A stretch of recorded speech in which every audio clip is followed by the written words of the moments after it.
Kami percaya bahwa the worst is over for the company, dan dengan penurunan USD debt dari MNCN ini berarti menurunnya juga volatilitas dari currency risk MNCN.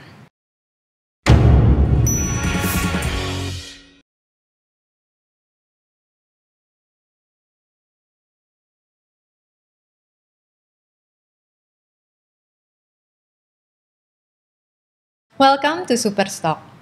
Kehadiran media telah menjadi pusat informasi untuk manusia modern saat ini. Ditambah dengan kehadiran digital media. Superstock episode hari ini akan membahas salah satu perusahaan media terbesar di tanah air, yaitu Media Nusantara Citra.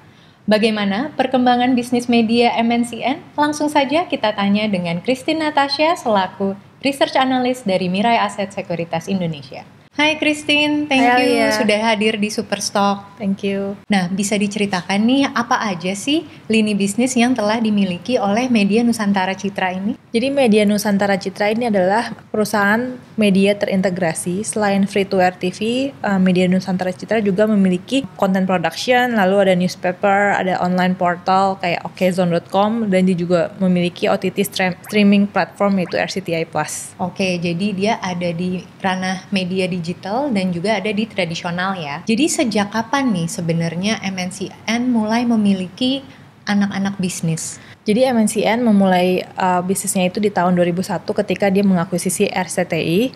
Lalu beberapa tahun kemudian MNCN mulai mengakuisisi juga Global TV dan juga MNC TV, dan juga memulai untuk memproduksi kontennya sendiri. Lalu perseroan melakukan go public di tahun 2007. Oke, jadi kurang lebih udah 13 tahun ya menjadi perusahaan terbuka yang terdaftar di bursa. Iya, udah cukup lama, dan sebenarnya MNCN ini memiliki 4 stasiun TV. Jadi selain Global TV, RCTI, dan MNC TV, dia juga memiliki iNews TV yang terbarunya. Dan juga dia juga memiliki OTT platform streaming app itu namanya RCTI Plus. Bisa bantu jelaskan nih agar sahabat Mirai Asset bisa lebih mengerti sebenarnya OTT itu apa? OTT ini adalah over the top streaming platform. Jadi dia sebenarnya platform untuk menonton secara streaming, mirip-mirip Netflix, tapi sebetulnya untuk menonton konten dari RCTI Plus mereka tidak perlu mensubscribe atau membayar, karena dia base revenue-nya itu adalah AVOD atau Advertising Video on Demand. Sebelumnya Christine sudah menjelaskan bahwa lini bisnis MNCN itu dibagi 2 fokus, baik digital dan non-digital.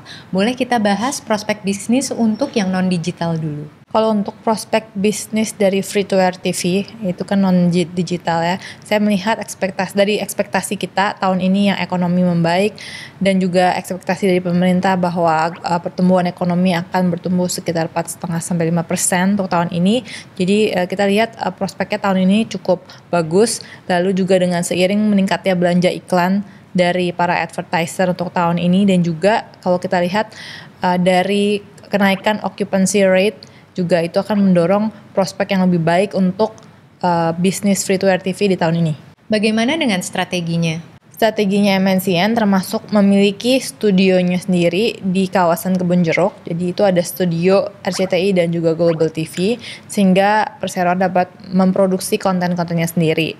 Seiring dengan berkembangnya permintaan atas konten-konten pada platform OTT dan juga free to air TV, khususnya original konten dan juga animasi, anak usaha dari MNCN yaitu MNC Studio meningkatkan jumlah produksi untuk konten-konten tersebut.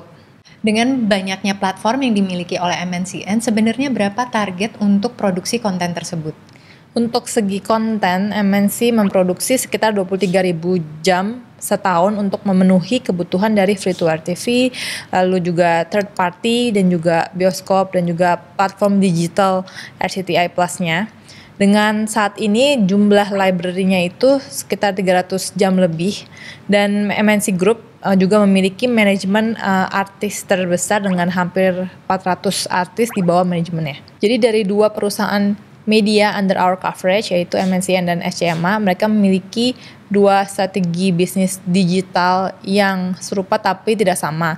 Jadi MNCN lebih mengarah ke AVOD atau Advertising Video on Demand, tapi kalau untuk Surya Citra Media mereka lebih mengarah ke Subscription Video on Demand, walaupun SCMA juga memiliki AVOD business model.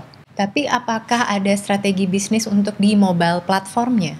Jadi dalam 3 tahun terakhir, MNCN memperluas inisiatif digitalnya dengan mengembangkan aplikasi mobile yaitu RCTI Plus untuk free-to-air TV-nya dan juga dengan memperkaya konten library-nya dan telah mulai mengunggah dari konten-konten tersebut juga diunggah ke YouTube channel mereka dalam format pendek dan menengah.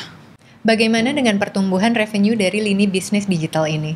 Jadi pertumbuhan digital revenue-nya MNCN telah bertumbuh double digit selama beberapa tahun terakhir dan ini juga telah memicu MNCN untuk berekspansi lebih jauh lagi ke OTT platformnya dia. Jadi RCTI Plus itu sudah ada sejak di second half 2019. Sebenarnya kelebihan apa sih yang dimiliki oleh RCTI Plus ini? Ya, jadi di RCTI Plus itu ada konten-konten seperti sinetron-sinetron yang sudah disiarkan di free-to-air TV. Lalu juga ada bloopers dan juga behind the scenes. Selain itu, RCTI Plus juga memiliki original series. Contohnya judulnya itu ada Dewa di Sisiku. Jadi sinetron ini tuh belum pernah tayang di free-to-air TV, tapi mereka tayang perdana dulu di RCTI Plus. Sebagai tambahan, anak usaha dari media Nusantara Citra yaitu MSIN juga telah bekerja sama dengan perusahaan asal Korea Selatan yaitu Chorokbam Media Co Ltd untuk memproduksi konten-konten ke depannya. Jadi Chorokbam Media Co Ltd ini adalah perusahaan rumah produksi di Korea Selatan yang memproduksi drama-drama Korea yang merupakan salah satu terbesar di Korea. Tadi sudah disebutkan bahwa adanya RCTI Plus, juga ada short clip di YouTube. Bagaimana dengan portal berita? Jadi MNCN memiliki 3 news portal yaitu sindonews.com, okezone.com, dan yang terbarunya adalah inews.id. Jadi news portal ini memiliki monthly active users yang cukup tinggi dan peningkatannya itu sekitar 126% secara year on year dari tahun 2019 ke tahun 2020. Jadi di tahun 2019, monthly active user dari news portal ini sebesar 30 juta, lalu di tahun 2020 meningkat menjadi 68 juta. Jadi peningkatan monthly active user dari news portal ini didukung dari peningkatan konten quality dari news portal tersebut. Dari sejumlah bisnis yang dimiliki oleh MNCN, mana sih yang menjadi penyumbang revenue terbesar? Jadi sumber revenue terbesar MNCN masih datang dari free-to-air TV-nya. Bisa dilihat dari chart ini bahwa sumbangan dari free-to-air TV masih yang terbesar di sekitar lebih dari 70%. Sejak fourth quarter 2018, bisnis digital mulai memberikan kontribusi dan hal ini terlihat jelas dari kontribusinya yang semakin meningkat, terutama sejak second quarter 2020 dan di third quarter 2020 menembus di atas 10%.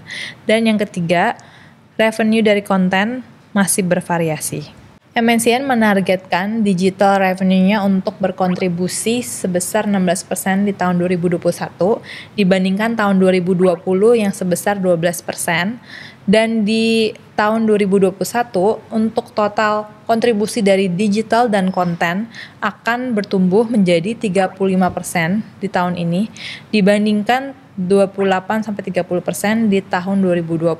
Oke, jadi kita bisa memproyeksikan kalau tren digital dan tren konten ini masih akan cerah ya ke depannya. Ya, dan perusahaan juga menargetkan kontribusi dari digital dan konten akan sebesar 40% di tahun 2022. Jadi nih kita dapat berita kalau ternyata RCTI berhasil mencetak sejarah dengan meningkatnya audience share hingga 40% di Desember kemarin.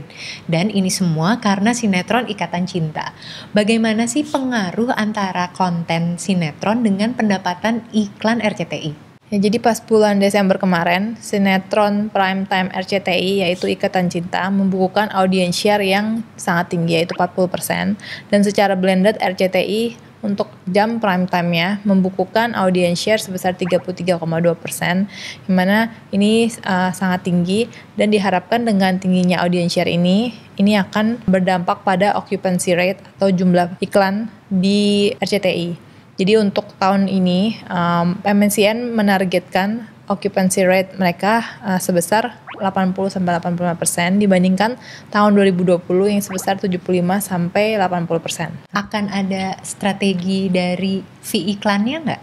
Jadi dengan optimisme RCTI bahwa audience rating mereka yang tinggi di bulan Desember akan berlanjut di tahun 2021, ini akan memberikan optimisme bahwa rate card dapat improve di tahun ini dan juga occupancy rate sehingga revenue mereka dapat bertumbuh dan juga mereka dapat menggunakan inventory mereka. Jadi MNCN secara total leading di industri dengan prime time audience share mereka sebesar 50% di bulan Desember dan mereka berharap tren ini akan berlanjut di tahun ini. Kami memproyeksi MNCN revenue bakal tumbuh 10% secara year on year di tahun 2021. Ini disupport karena ada perbaikan ekonomi di tahun ini dan ada better advertising demand dan juga adanya higher occupancy rate. Sebagai tambahan, tahun ini juga ada Euro Cup yang bakal nge-push revenue-nya perseroan. Tadi kan kita sudah ngomongin nih revenue perusahaan, sekarang kita ngomongin hutang nih Tin ya. Bagaimana sih kondisi hutang MNCN saat ini? Apakah right issue yang baru saja dijalankan dapat meringankan hutang perseroan?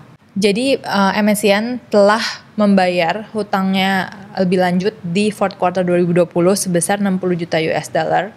Jadi dibandingkan dengan 9 month 2020 yang sebesar 170 juta US dollar, kita expect bahwa hutang dolar dari MNCN akan berkurang menjadi 110 juta US dollar di akhir tahun 2020.